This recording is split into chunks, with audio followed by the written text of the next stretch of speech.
Harmonie Mutuelle et la Chambre des métiers de l'artisanat des Pays de la Loire vous présentent votre podcast Bien-être et santé des dirigeants.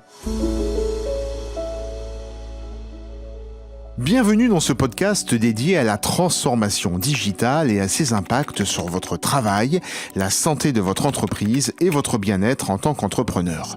Le numérique est un allié précieux, mais peut-être aussi un adversaire redoutable. Aujourd'hui, plongeons avec Myriam Boutera, référente régionale santé des dirigeants de la Chambre des métiers et de l'artisanat Pays de la Loire, dans l'univers du stress numérique pour en saisir toute la portée.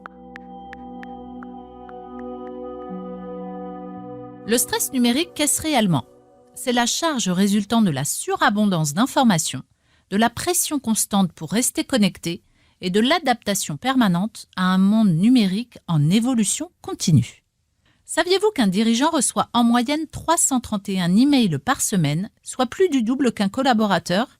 Ces chiffres mettent en lumière la réalité de l'infobésité, où 3/4 des dirigeants peinent à gérer l'ensemble de leurs emails au quotidien. Comment cette transformation numérique impacte-t-elle votre travail en tant que chef d'entreprise ?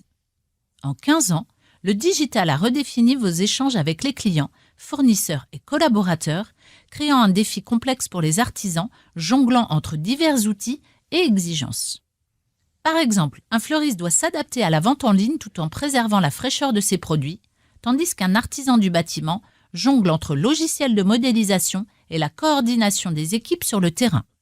En Pays de la Loire, plus de la moitié des artisans ressentent ce stress numérique.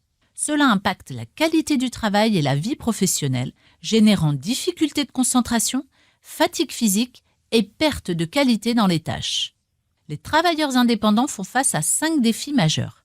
L'accumulation d'outils numériques, la flexibilité temporelle et spatiale inédite dans l'organisation du travail, l'intensification d'usage entraînant surcharge mentale et isolement.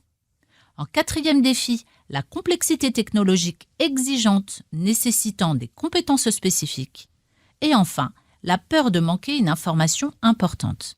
Pour mieux comprendre et agir, distinguons l'outil du mode d'utilisation. Les outils numériques sont multiples, mais leur gestion peut être chronophage et stressante. Les usages, quant à eux, déterminent comment ces outils sont utilisés individuellement et collectivement. Le numérique, un apporteur de solutions à la performance, peut aussi comporter des risques et des freins. D'ailleurs, d'après une étude récente, 48% des chefs d'entreprise de TPE considèrent que le numérique offre autant d'opportunités que de menaces. Comment alors tirer profit de cette dualité ? Comment gérer ce stress au quotidien ?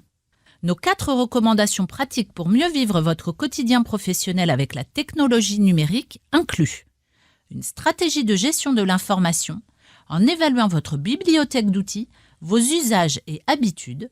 Identifiez par exemple vos pratiques dans la gestion de votre boîte mail. Au-delà de 2 à 3 consultations par jour, vous risquez de perdre en efficacité. D'anticiper, de planifier les tâches relatives à votre présence en ligne, comprenant la réalisation d'un calendrier de contenu, la rédaction et la publication de contenu, ainsi que la gestion des commentaires. Une bonne alternative peut être d'opter pour la délégation ou l'externalisation de tout ou partie de ces tâches. D'investir du temps pour monter en compétences numériques et réduire le stress lié à l'utilisation de ces outils. Les formations s'avèrent être une alternative intéressante car vous bénéficiez à la fois d'une expertise et de la dynamique du groupe avec des échanges entre pairs. Et enfin, d'adopter une hygiène de vie numérique pour améliorer votre efficacité et réduire la fatigue. Par exemple, réduire le multitâche, maîtriser les distractions et les interruptions provoquées par les notifications et définir des limites saines dans l'utilisation des outils. Explorez ces stratégies de prévention et d'équilibre numérique pour améliorer vos pratiques professionnelles et préserver votre bien-être. Pour plus de conseils, découvrez nos podcasts 1 et 2 sur la gestion du temps et du sommeil.